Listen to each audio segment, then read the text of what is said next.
Hi there, and welcome to The Daily Gardener, an almanac of garden history, literature, and small botanical joys.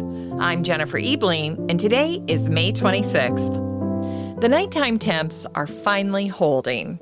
Another garden season is opening wide before us. This is when I buy the biggest Boston ferns I can find for the front porch. Next week, the morning glory seeds go in by the trellis, and the terracotta pots are getting a good once-over. It's officially checklist season.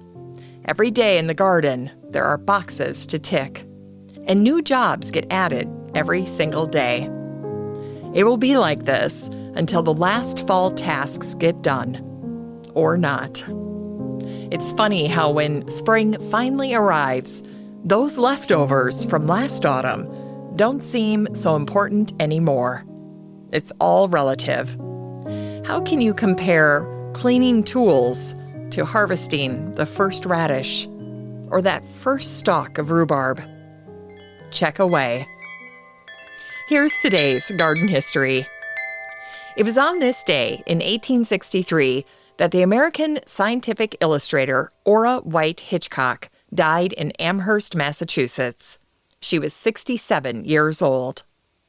Orra was born in 1796, and unusually for the time, her father believed a daughter should study as seriously as a son. So Orra learned Latin, Greek, higher mathematics, and she also learned to draw.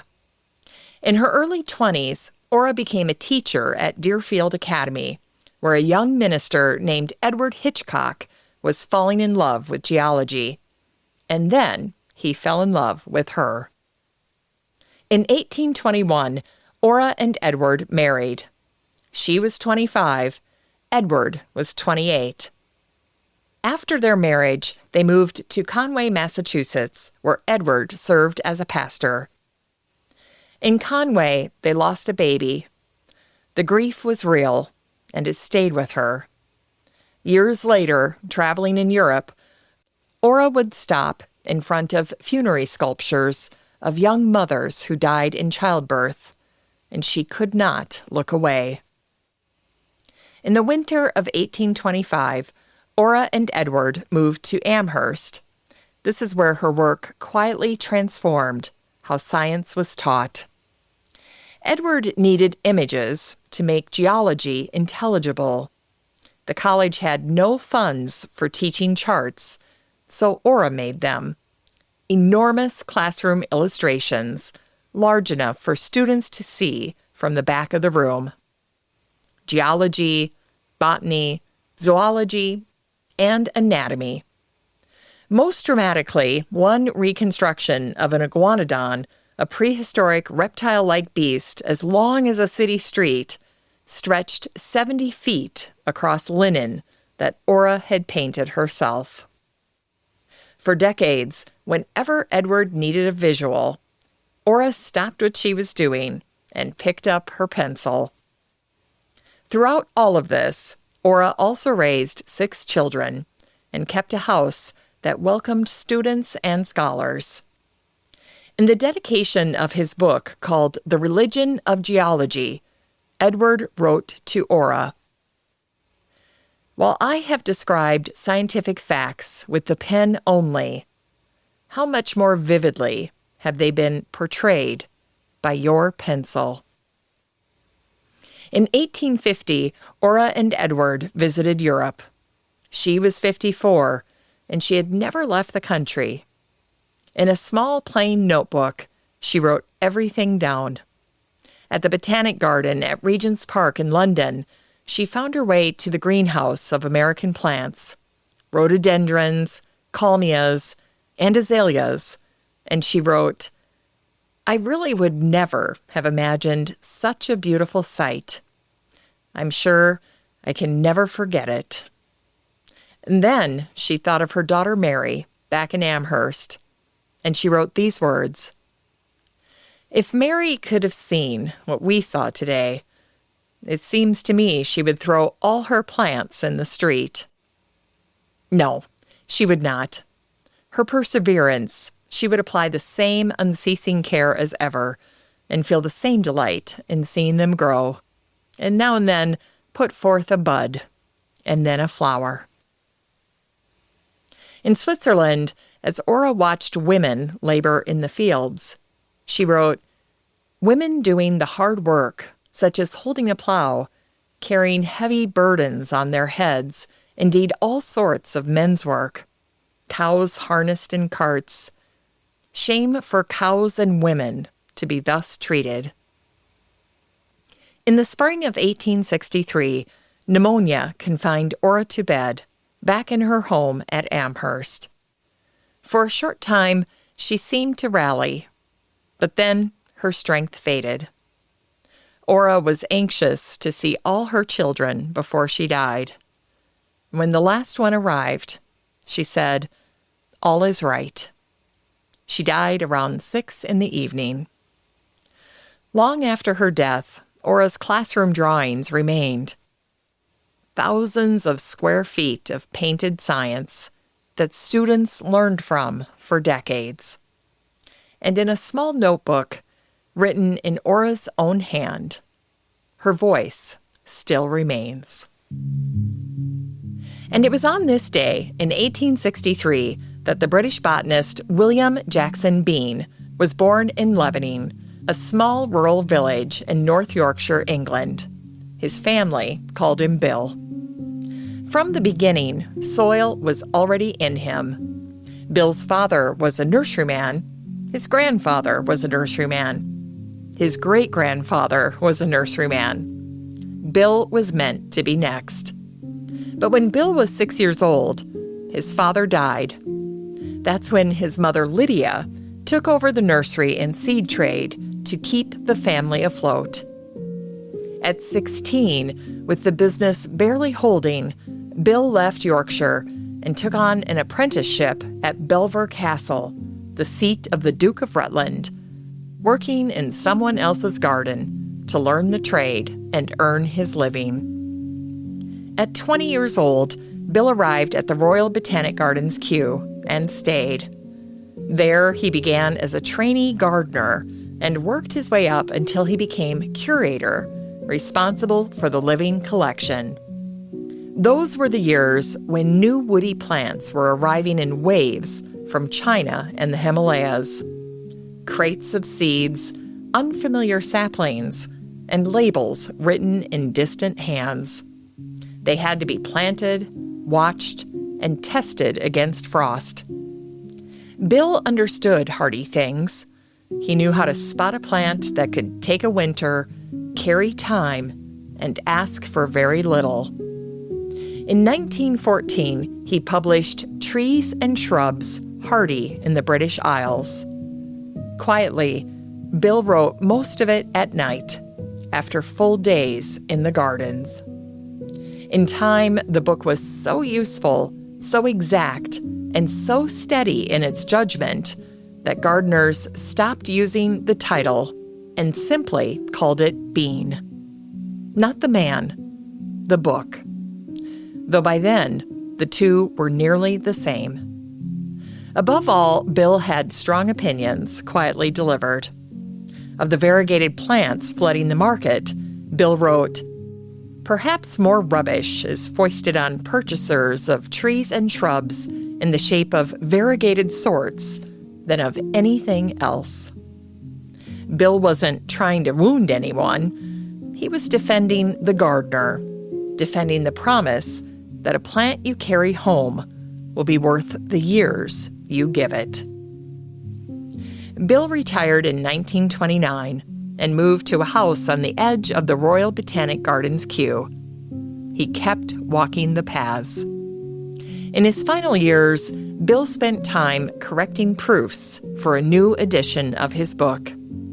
Fittingly, he was still working when he died in April of 1947. He was 83 years old. And today at Kew, the trees Bill raised from seed are still growing.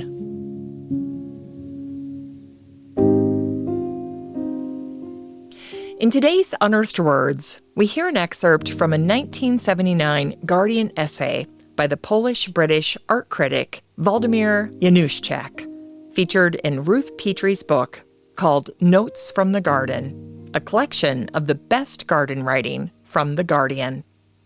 This piece was published on May 26, 1979, and Waldemar called it the artistry of calling a spade. Here's a little of what Waldemar wrote. Gardens change, but gardeners do not. To call gardening a leisure activity is to forget 5 centuries of warfare. Real gardeners are not enthusiasts. They are madmen. From Henry VIII at Hampton Court to the old codger in the local allotment who refuses to return your ball, they have struggled against impossible odds, trying to turn this damp, cold island into the Garden of Eden. There's something bracing about that. And that line that he wrote, gardens change, but gardeners do not. You can almost hear the rake on the gravel.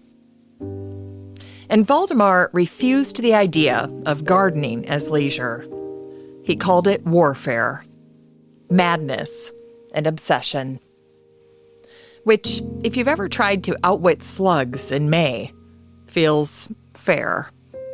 Waldemar wrote, "It is hardly surprising that the garden at the Victoria and Albert Museum is not only a documentary exhibition tracing this conquest of nature, but also a place at which gardeners can worship. The entrance to the exhibition is crowned by a monumental pediment made up of rakes, shears, hoes, and a pair of old garden boots, painted white to resemble marble. Like gardeners, the tools of the trade have undergone few alterations through the centuries. The museum's floors have been strewn with rushes or have disappeared beneath a carpet of synthetic grass. Its air of scholars and art has been replaced by the smell of flowers and the taped twittering of larks. Its heavy columns and lofty ceilings have been hidden behind green trellising in the summer house style. What a scene! Synthetic grass and rushes, boots painted to look like marble. There's a kind of mischief in bringing the garden indoors, and a kind of longing, too, as if the museum needed to be softened, as if scholarship needed soil. Waldemar wrote this letter in 1979, but he could have written it yesterday. Across the years, every century arranges its anxieties in beds and borders. Somehow, I find that strangely comforting. Whatever we're carrying right now, the garden already knows what to do with it.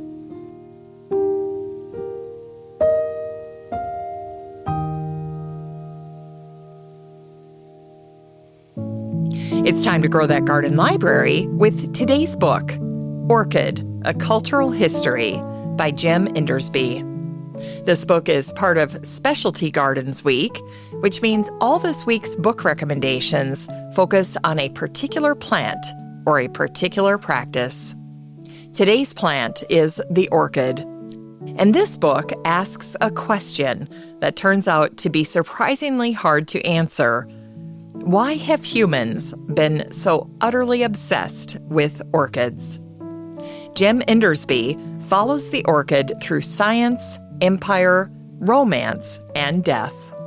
From ancient Greece to Charles Darwin's notebooks to a James Bond villain whose plan for world domination involves a fictional South American orchid called Orchidae nigra. Here's a little excerpt from Jim. In Moonraker, the evil villain Hugo Drax is planning to annihilate humanity with a deadly nerve gas derived from an imaginary species of South American orchid, Orchidae nigra, thought to be extinct until a missionary found some deep in the Amazon jungle. orchids have often been thought of as floral aristocrats, rarefied and elite. So their expert knowledge of these flowers creates a kind of kinship between Bond and Drax, marking them both as cultured, sophisticated men. Jim reveals that the orchid has carried that kind of weight for a very long time. And his book is a must for orchid lovers and for anyone who has ever wondered why they keep buying an orchid, knowing full well they'll probably kill it.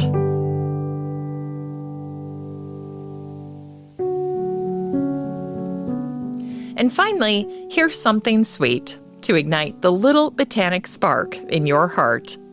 It was on this day in 1982 that the English literary agent Felicity Bryan published an essay in The Guardian called The Female Garden. It's collected in Ruth Petrie's book called Notes from the Garden.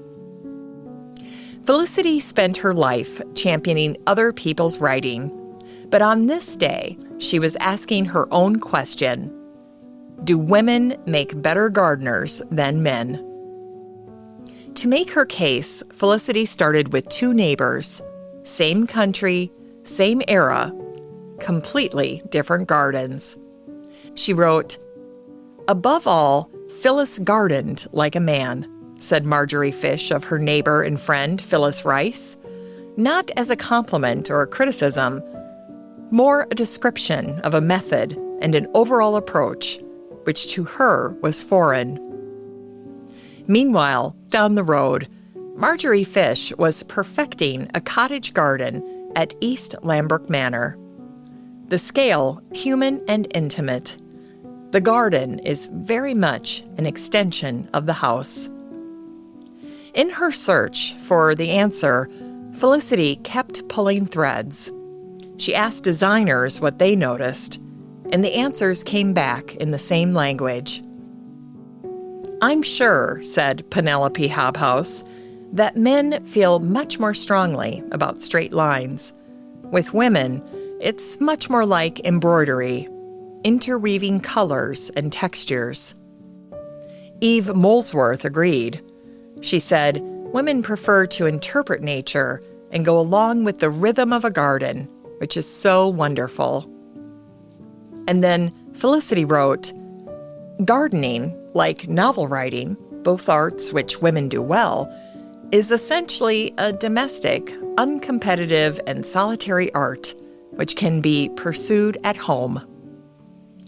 Felicity did not offer a final answer. She ended with a wondering. She wrote, "Today women are trained in garden design and horticulture alongside men on equal footing. So perhaps in the next generation, we may detect no difference. But I wonder." In 2020, Felicity Bryan died, 38 years after wondering whether gardens reveal the gender of their maker. But I don't share her wonder. The great gardens I know, the ones that lasted, the ones people return to, the ones that outlive their makers, I couldn't tell you if a man or a woman made them. What I can tell you is that someone went all the way down, past style, past theory, past training, past ego, down to where it's quiet, down to love. That's what the great gardens share. Not a gender, but a devotion.